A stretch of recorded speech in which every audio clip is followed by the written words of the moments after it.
क्या आप जानते हैं कि एक क्रिप्टो करेंसी के ओनर ने अपने सारे होल्डिंग को कैश इन कर लिया क्योंकि उसे टोयोटा नाम की गाड़ी लेनी थी और आज उसी कॉइन का मार्केट कैप टोयोटा की पूरी नेटवर्थ से ज़्यादा है।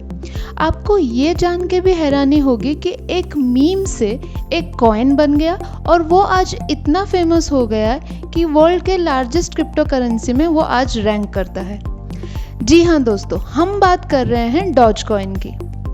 अगर आप इसकी पूरी हिस्ट्री सुनेंगे तो आप दंग रह जाएंगे।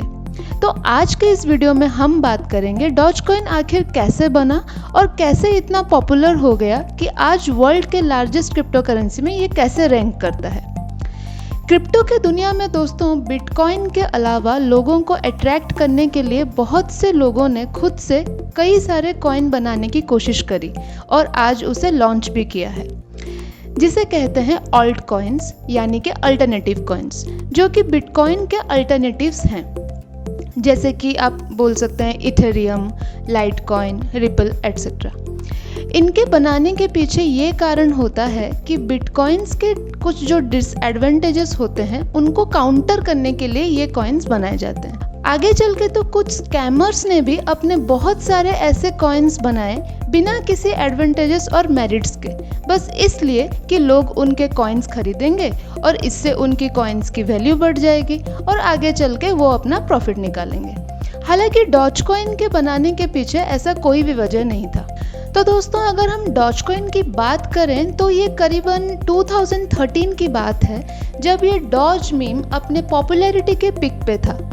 तब जैक्सन पैल्मर जो एक ऑस्ट्रेलियन मार्केटर हैं और बिली मार्कस जो IBM के एक सॉफ्टवेयर डेवलपर हैं, उन्होंने मिलके इस डॉज कॉइन को डेवलप किया। पैल्मर का कहना था कि ये आइडिया ऐसे ही मजाक मजाक में आया था कि वो इंटरनेट पे जो ट्रेंड हो रहे हैं सबसे पॉपुलर टॉपिक्स हैं जो थे क्रिप्टो करेंसी और डॉज मीम, इन दोनों को कंबाइन करके उनके दिमाग में ये आइडिया आया। And it just said, Dogecoin is the parody cryptocurrency favored by Shiba Inus worldwide. And I didn't think much of it. I was just like, it was a joke. And a lot of it was a joke between me and my friends as well, because like we were all kind of making fun of crypto back then. And so we share it around. Like whenever anybody asks about Bitcoin, I'm like, haha, look, Dogecoin. And then in this hyper-condensed period of time, that kind of got shared more and more and more and more within actual crypto circles and IRC and stuff. तो अब doge coin का जो code है दोस्तों, वो light coin पे based है। Light coin के कुछ एडवांटेजेस ज़रूर हैं बिटकॉइन के कंपैरिजन में, बट जैसे कि इसके कुछ और अच्छे एडवांटेजेस हैं, जैसे कि प्रोसेसिंग टाइम इसका कम है, इसके ट्रांजैक्शन फीस कम है। बट हैरानी की बात यह है कि अगर हम आज की बात करें तो डॉज कॉइन की जो मार्केट वैल्यूएशन है वो लाइट कॉइन से भी आगे निकल गई है। तो दोस्तों, अब सवाल ये उठता है कि जो कॉइन मजाक मजाक में ही बन गया था वो इतना पॉपुलर कैसे बन गया और क्यों इसे लोग आखिर खरीद रहे हैं। तो इसका पहला रीज़न है रेडिट वेबसाइट। पहले लोगों ने रेडिट पे इसे मजाक मजाक में ही यूज़ करना शुरू किया।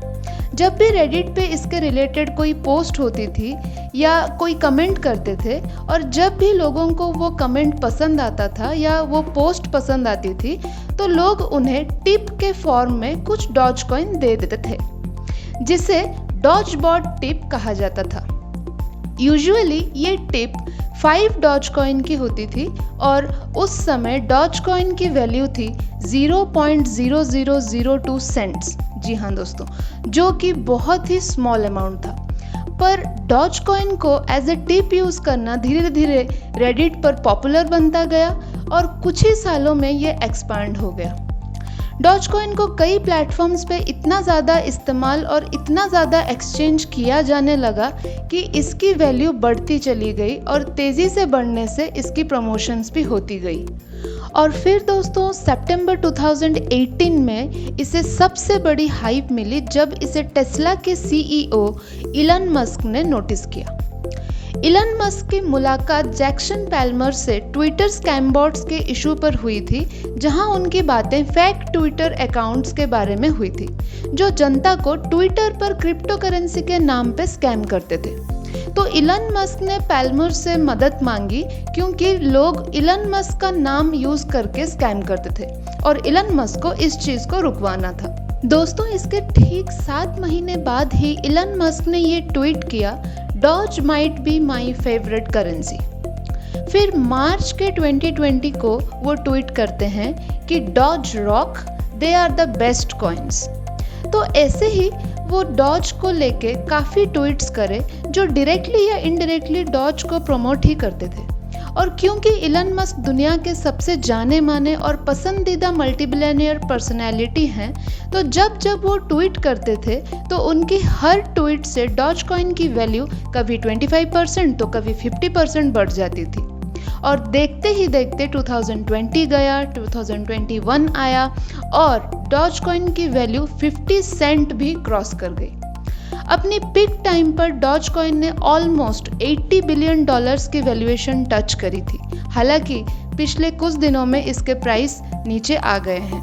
दोस्तों पर जो डॉज कॉइन के सपोर्टर्स हैं उनका एम है डॉज कॉइन की प्राइस को $1 तक ले जाना। और रही बात इसके खरीदने की, तो बिल्कुल वही प्रोसेस है जिससे आप दूसरे क्रिप्टो करेंसी खरीद सकते हो, क्रिप्टो करेंसी एक्सचेंज प्लेटफॉर्म के मदद से। वैसे देखा जाए तो डॉज कॉइन कोई टेक्नोलॉजिकल एडवांसमेंट या कोई रिवोल्यूशनरी मॉनेटरी सिस्टम प्रेजेंट नहीं कर रहा है, पर आजकल डॉज कॉइन एक कल्चरल ट्रेंड बन चुका है और इंटरनेट पे कल्चरल ट्रेंड्स को प्रेडिक्ट करना नेक्स्ट टू इम्पॉसिबल है। इसलिए मेरा ये मानना है कि इसमें इन्वेस्ट करने से रिस्क भी उठाने हैं। जहाँ कल्चरल ट्रेंड्स बड़ी तेजी से पिक पे पहुँचते हैं, वहीं वो बड़ी तेजी से डिप डाउन भी कर जाते हैं। तो दोस्तों एक बात मैं ज़रूर कहना चाहूँगी कि हमारे सोसाइटी में उन्हीं चीज़ों को वैल्यू होती है जिनमें लोग विश्वास करते हैं। अब जैसे कि ब्रांडेड कपड़े पहनने से उस कपड़े की वैल्यू बढ़ जाती है, ये चीज़ लोग मानते हैं और इसलिए ब्रांडेड कपड़ों पे इन्वेस्ट भी करते हैं। तो डॉज कॉइन के साथ भी कुछ ऐसा ही है। अगर कल को हम में से सभी ये मानने लग जाएं कि डॉज कॉइन में वैल्यू है, तो हर कोई उसे खरीदना चाहेगा, जिससे उसकी वैल्यू बढ़ती जाएगी, चाहे इसके पीछे कोई रीज़न हो या ना हो। पर अगर सोसाइटी इसे नहीं मानेगी तो इसकी वैल्यू नीचे भी जाएगी। आई होप दोस्तों आपको हमारी ये वीडियो अच्छी लगी हो, तो वीडियो को लाइक करना बिल्कुल ना भूलें और अगर आप इस चैनल पर नए हो तो सब्सक्राइब करना ना भूलें। धन्यवाद आप सबका।